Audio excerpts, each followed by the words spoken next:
Longe de mim romantizar sofrimento, mas a gente precisa utilizar nossas dores, né, o nosso sofrer ali, como caminho, como indicadores de caminho, porque é isso que elas são, sabe? Então, quando a gente pega a perspectiva de que o sofrimento, aliás, quando a gente muda a perspectiva de sair de que o sofrimento é só o sofrer e vai para o sofrimento como solução, como oportunidade, como aprendizado, como indicativo de caminho, como o que minha jornada está querendo influenciar, o que minha jornada está querendo me dizer, o que minha alma está querendo revelar, o que minha psique está precisando aprender. Então, quando a gente vai nessa questionamento, né, de entendimento para compreensão do que está acontecendo ali, é muito mais rico pra gente. Porque, né, como eu falei, eu não quero romantizar sofrimento. Só que eles são direcionadores. Conforme as dores que a gente carrega, o que a gente está carregando de... Essas dores são dores em relação às crenças que a gente carrega, que foi a perspectiva, ou como a gente formou percebendo a vida, o acreditar nas nossas verdades, em relação às nossas próprias dores. Que às vezes, muitas vezes, elas estão tortas, não vou dizer nem erradas, mas elas estão bem tortas, de uma maneira que nos trava, de uma maneira com que ela faz com que a gente não vibre, né? E esse vibrar é no sentido de frequência. E aí precisa estudar telas. Tem um vídeo aqui no canal que eu falei, eu acho que é o caminho do meio, é um vídeo mais antiguinho, que eu falo justamente sobre o que é a energia, frequência e vibração, para a gente poder cuidar, porque, né, o mundo responde, o Nicolas Tesla já falava, e ele estava certo, sobre o mundo, tudo é energia, e ela não mente. Então, tudo é energia, se é tudo energia, como é que eu faço para me funcionar, digamos assim. Então, é essa a questão. E a nossa assinatura energética é a nossa frequência energética, que faz parte da nossa vibração. Então, nossa principal responsabilidade aqui, além do desenvolvimento, né, é cuidar da nossa vibração. E quando a gente está cuidando da nossa vibração, automaticamente a gente se autodesenvolve, porque a gente não tem como melhorar alguma coisa aqui se a gente não adquirir compreensão sobre. Então, essa é a questão. Então, o que eu tava... Até anotei aqui, ó. As raízes não pedem aplauso enquanto crescem. Porque o sofrimento, quando a gente vem, quando ele está acontecendo ali, vem a emoção. Só que justamente essa ferida que precisa ser trabalhada está vindo à tona, para a gente olhar para ela com mais compreensão, para entender de onde é que ela está vindo, o que está acontecendo. Muitas vezes as nossas próprias feridas, assim, tem uma ferida que é muito comum, me lembrei agora que eu vou compartilhar aqui, é a ferida da não merecimento. Das mulheres, principalmente, né, porque a nossa estrutura a decriação é assim, estruturalmente, não vou falar sobre isso agora, mas faz com que muitas mulheres, a gente cresce acreditando que o esforço precisa ser maior, e de fato é, né?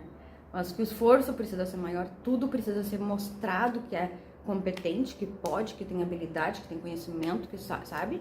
Então, e isso acaba nos colocando numa posição de não menor, mas estruturalmente é visto como menor, nós não que seja. Então isso acaba nos gerando muitas, aí agora a questão de ancestralidade. Pensa lá nas nossas famílias, nas nossas avós, nas nossas bisavós, quando elas foram casadas. O espaço que elas tinham dentro de casa, o espaço que elas tinham para manifestar alguma coisa, ou o tipo de desejo que, por mais que elas pudessem até lá no íntimo delas desejar uma vida melhor, ou uma relação mais amorosa de verdade, né? Então, mesmo que elas carregassem no íntimo delas isso de gostaria de, muitas, a maioria, principalmente olhando para trás, né, quando a gente vai fazendo essa reflexão, a gente percebe que elas não foram para frente em relação, tipo, vai a merda, vou fazer minha vida. Não tinha como, a sociedade não estava pronta para isso. Então, o que elas faziam? Aguentavam ali aquele marido, aquela relação que não era amorosa, aquela troca que não era gostosa, sabe? Aquela falta muitas vezes de respeito, muitas vezes indo para um limite físico de não respeito, outra só na traição e mentira, aquela coisa toda, né, da família ali tá casada, formando a perspectiva ideal de família, mas tá, eu ia falar puteando, mas tá puteando, vamos ver, né, vamos ver o que o YouTube vai fazer, tá? Mas tá por aí, fazendo outras coisas, sabe? Então, muitas mulheres da nossa ancestralidade tiveram essas omissões, ou tiveram que engolir esses sapos. E isso passa, essas dores passam, sabe? Vai passando. Então, justamente mais a estrutura da criação, mais com esses medos ancestrais que a gente que faz parte. Imagina olhar assim, ó, quando a gente olha para nossa ancestralidade e pensa no quanto elas, agora falando no feminino, no quanto elas, no masculino também, mas é outro tipo de dor. Mas imagina o quanto elas não sofreram, o quanto elas tiveram que ficar caladas, o quanto elas tiveram que aturar, o quanto elas tiveram que se engolir, não se manifestar. E o vídeo anterior aqui eu falei sobre isso. A gente veio para se expressar, para colocar o nosso eu para fora. E aí quando a gente não faz isso, imagina então o que elas não calaram. O nível de tristeza, de medos, de inseguranças, de tudo que permeou nessa parte do medo, né? O medo vai descambiando nesses sentimentos, assim, que energeticamente falando, eles densificam e não afloram, não acham leve, não ampliam, eles reprimem, fecham, né? Ao contrário. Então, é isso. Aproveite para usar as curas, as dores que estão sendo reveladas. Para respeitar o processo de entender que muitas vezes pode ser uma cura que você está fazendo que não é só de agora, não é só de você com você. É uma cura que pode estar sendo de acordo com o posicionamento que você adquire, dependendo da cura que você faz.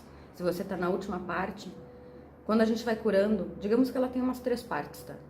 Primeiro você sabe que tem, tipo, ó, adquirir a compreensão que eu existo, que essa sombra, que isto existe em mim. Tipo, vamos colocar o não merecimento, foi o exemplo que eu falei ali. Eu percebi em mim me aceitando migalhas, percebi em mim me aceitando situações que eu não deveria estar sendo, porque eu não estou sendo reconhecida nem valorizada de acordo com o meu eu. Tá, vem outra questão, mas enfim, de acordo com o que eu busco acreditar, com o que eu quero que receber. Aí vem a primeira parte da cura, que é o entendimento, a consciência de, opa, isso eu preciso modificar. Recebimento ou dar, independente. Isso eu preciso modificar. Aí vem uma outra vivência, uma outra carcaça, eu vou chamar carcaça. Vem uma outra carcaça ali que faz com que a mesma situação de você se perceber, se colocar numa situação de não valorização ou valorização, que você vai se perceber, tipo, não, essa daí é na segunda camada da cura. A primeira, eu tenho isso, preciso modificar.